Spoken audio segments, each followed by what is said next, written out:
Welcome to the Creative Commons RX podcast. Before diving into this episode, I want to ensure we're all on the same page. This is for general informational purposes only and does not constitute the practice of medicine, nursing, or other professional healthcare services, including the giving of medical advice. No doctor-patient or pharmacist-patient relationship is formed. Using this information and the materials linked to this podcast is at the user's risk. The content on this podcast is not intended to substitute for professional medical advice, diagnosis, or treatment. Users should not disregard or delay in obtaining medical advice from any medical condition they have, and they should seek the assistance of their healthcare professionals for any such conditions. Clinical experts created the references, content, and clinical insight.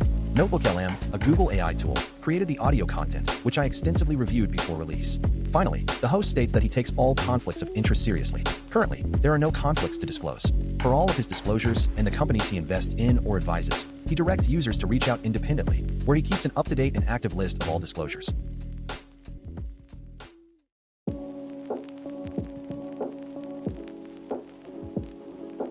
Welcome to the Deep Dive. This is where we take a really complex stack of sources, distill them down, and give you what you need to be seriously informed. Today we are tackling a huge one, opioids. And when I say complex sources, I really mean it. We've pulled from a university-level medical curriculum the kind of stuff meant for doctors and advanced practitioners. We're going to cover the history, the deep pharmacology, the clinical toxicity, and even the public policy responses. It's a level of detail you just have to have because the whole topic is such a paradox. I mean, we're talking about a class of drugs known for incredible pain relief. Their use goes all the way back to the Egyptian Ebers Papyrus around 1500 BC. They've served humanity for thousands of years. And yet today, these are the very same things that are behind the leading cause of injury death in the United States. That duality, profound help and catastrophic risk side by side. That's what we need to get our heads around. And that is exactly our mission for this deep dive. To get past the headlines and into the actual mechanisms, we're going to clear up the vocabulary first, because that's a huge source of confusion. Then we'll unpack the specific receptor mechanics, which is honestly the key to understanding why they're so dangerous. We'll detail the signs of an overdose, what they call the toxidrome. And finally, we're going to analyze the two main antagonists, naloxone and naltrexone, and explain why they're used in completely different ways. Okay, so let's start with the words themselves, the terminology, because it feels like people use these terms interchangeably, and they're not. They're not at all. And that's the first hurdle, really. We have three terms that are often thrown around as synonyms, but they're distinct. First up, you have opiates. Right. This is the oldest and the most restrictive term. Opiates are the specific, naturally derived alkaloids that come directly from the opium papaver somniferum. So we're talking about morphine and codeine. Exactly. If it comes straight from the plant, it's an opiate. And that leads to the bigger category, which is opioids.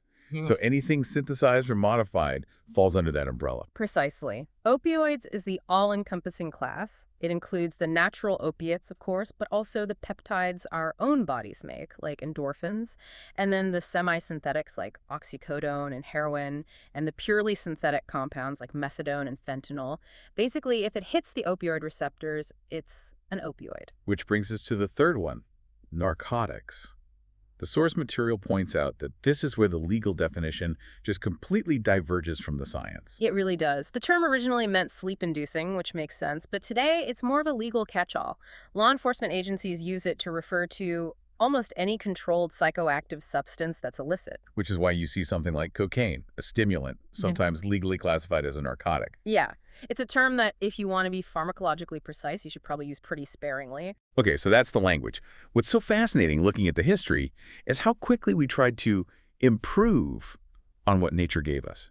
Morphine was isolated back in 1804. Named after Morpheus, the Greek god of dreams. Right. But the real twist, the real irony, comes a few decades later. It does. In 1874, a chemist synthesized what we now call heroin from morphine.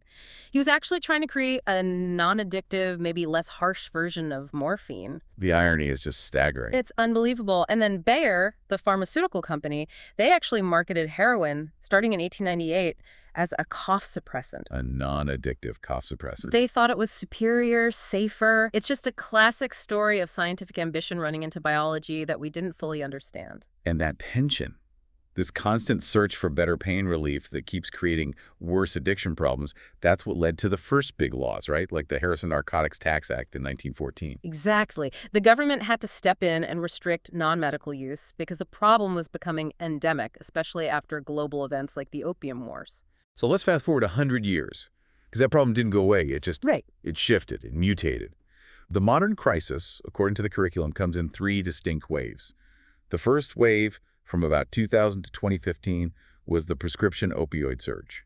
Yeah, this was driven by just widespread prescribing of painkillers, and it led to this huge spike in deaths from prescription drugs. By 2009, those deaths had actually surpassed motor vehicle crashes as a cause of fatal injury. Wow. Yeah. And when regulators and doctors finally started cracking down on that, trying to reduce the supply, that action led directly to the second wave, Yeah. the shift to illicit opioids. Right, because people who were dependent on those drugs, they just moved to cheaper, easier to get substitutes, like black market heroin. So you see heroin-related deaths start to shoot up between 2010 and 2013. The demand doesn't just disappear. It just finds a new, often riskier source. And this is where things get truly terrifying. This is the third wave, starting around 2013, the synthetic opioid emergence. This is all about non-pharmaceutical fentanyl and its analogs. They're made overseas, mixed into other drugs, pressed into fake pills. The problem is just one thing: extreme potency. Some of these analogs are up to 10,000 times stronger than morphine. 10,000 times. It's a number it's almost impossible to really grasp. It means a lethal dose is an incredibly tiny amount. It makes stopping it at the border harder, and it makes street dosing a complete guessing game. And as we'll get into, it means you need a lot more of the rescue medication to reverse it. Okay, so to really understand why this shift to synthetics is so deadly, we have to go inside the body. We have to look at the receptors. This is really the heart of the matter. It is. The mechanism is both elegant and incredibly deadly. Opioids work by binding to 3 major types of receptors: mu, kappa, and delta. But it's the mu receptor that's the key here, because it embodies that whole paradox we talked about earlier. The aha moment from the curriculum, right? That all the good stuff and all the lethal stuff comes from the same place. That is the perfect way to describe it. You can almost split the mu receptor into 2 subtypes. First, you have the mu1 subtype. This is what gives you the effects we actually want: that powerful, high-level pain relief, supraspinal analgesia, and the euphoria. Okay, so that's the good mu. That's the one. And then you have the mu2 subtype. The problem child. Exactly. This is the one that causes most of the adverse effects: physical dependence, constipation, itching, and the one that kills respiratory depression. These 2 receptors are packed into the part of your brain that controls automatic breathing. Activate them, and you just slow everything down. So the holy grail for drug developers is to create something that hits 1-1 for pain relief, but completely avoids 2 and all its deadly side effects. That's the dream. At the cellular level, the drug is basically just silencing neurons. When it binds, it reduces an internal messenger called CAN-MP. It closes calcium channels so pain signals can't be released, and it opens potassium channels. It's just hitting the mute button on parts of your central nervous system. And when that mute button gets pushed way too hard, that's when you see the classic opioid toxidrome, the clinical triad that signals an overdose. Right. First sign is depressed mental status, anything from being incredibly sleepy to being in a full coma. Second is meiosis, or pinpoint pupils. But there's a big caveat with that one. A huge one. If the person is suffering from severe lack of oxygen, or if they took a speedball, an opioid with a stimulant like cocaine, their pupils might actually be big. So you can't let normal-looking pupils reassure you. And the third, and the one that is ultimately fatal, is respiratory depression. The sources are really clear here that what's often missed is that changes in tidal volume happen before the breathing rate drops. Exactly. What that means is the person might still be breathing, say, 12 times a minute, which sounds okay.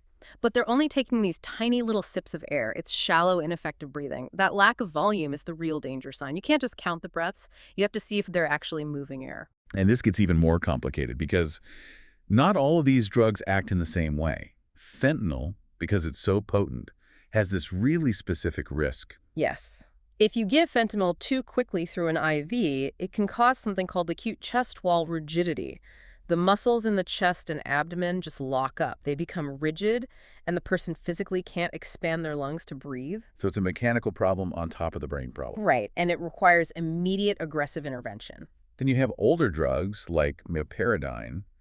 Why is that one so notorious? Well, It's highly addictive, for one, but the real danger is one of its metabolites, a breakdown product called normeperidine. It's a proconvulsant. It can actually trigger seizures. Plus, meperidine also messes with serotonin, so if you combine it with antidepressants, you risk a really dangerous condition called serotonin toxicity. And what about the dual-action drugs like tramadol? They also carry a seizure risk, don't they? They do. Because they're not just opioid agonists, they also block the reuptake of norepinephrine and serotonin.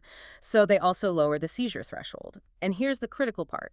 The seizures they cause are generally not reversible with naloxone. You need standard anti-seizure meds. And lastly, methadone. It's a crucial drug for treatment, but it has a very serious dark side clinically. It does. Its long duration, we're talking 12 to 24 hours, is what makes it so effective for medication-assisted treatment. But it carries a unique risk of something called QTC prolongation. It lengthens the electrical cycle in the heart, and that can trigger these unpredictable, potentially fatal heart rhythms. It's a complicated drug. Okay, so if the overdose kills by stopping the breathing, then the treatment has to be about restarting the breathing. This is where the antagonists come in, developed back in the 1960s. Let's start with the one everyone's heard of, the acute lifesaver, naloxone. Right. Naloxone is what we call a pure competitive antagonist. Think of it like a key that fits the opioid receptor lock perfectly. Better than heroin, better than fentanyl. But it doesn't turn the lock. It just sits there, blocking the actual opioid from getting in and having its effect. It's most powerful at that critical receptor. But the big issue isn't what it does. It's how long it does it for. Naloxone is short-term fix, right? It only lasts 20 to 90 minutes. And that short duration creates this huge mismatch, especially if someone's taken a long-acting opioid like methadone.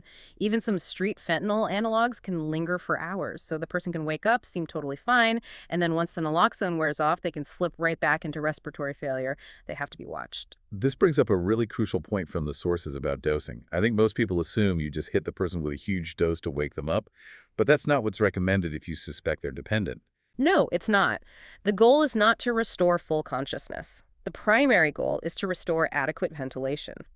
If you have someone who's clearly dependent, you want to start with a very small titrated dose, something like 0.04 milligram IV. Why so little? I mean, why not just get them up and talking? Because a big, fast dose in a dependent person will cause something called precipitated withdrawal. And that is a severe, medically dangerous state. It triggers a massive spike in blood pressure, violent vomiting, which is a huge risk for aspiration, and this life-threatening surge of stress hormones called catecholamines. By going slow, you get them breathing again, but you avoid the shock of that abrupt withdrawal. That makes so much sense. You save their life without creating a new medical emergency.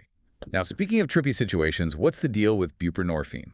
It's used for treatment, but it makes reversals hard. It does. Buprenorphine is a partial agonist, but it has incredibly high binding affinity. It sticks to that mu receptor like superglue. And the curriculum points out something really counterintuitive. If you give too much naloxone over 5 milligrams, you can paradoxically make the respiratory depression worse. Wait, so too much of the rescue drug can actually hurt them? In this specific case, yes. It's this nonlinear bell-shaped dose-response curve. It means you have to be extremely careful and titrate naloxone in very small amounts because that buprenorphine is just holding on so tightly. Okay, so if naloxone is the emergency sprint, then we need to talk about the marathon drug, which is naltrexone. Right. Naltrexone is also an antagonist, but it's built for the long haul. It lasts 24 hours, and it's often given as a once-a-month injection. Its job is relapse prevention. It's for patients who are already detoxed.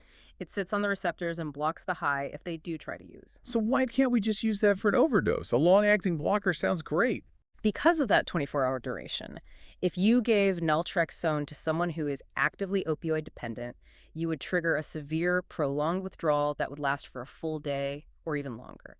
And like we said, that comes with a massive catecholamine surge and the risk of serious cardiovascular problems. So naltrexone for the ER, naltrexone for recovery. Exactly. Different tools for completely different jobs. This all leads us into public health strategies. The sources were very clear. Treatment is prevention. What are the key harm reduction approaches? Well, the most immediate one is just widespread naloxone access. Getting it out into the community, into the hands of laypeople users, their friends, their family, is proven to reduce deaths. Things like Good Samaritan laws and letting pharmacists dispense it without a prescription are absolutely critical for that. And for long-term recovery, the gold standard is medication-assisted treatment, or MANAT. Right, which mainly involves two drugs. First, There's methadone, the full agonist we talked about.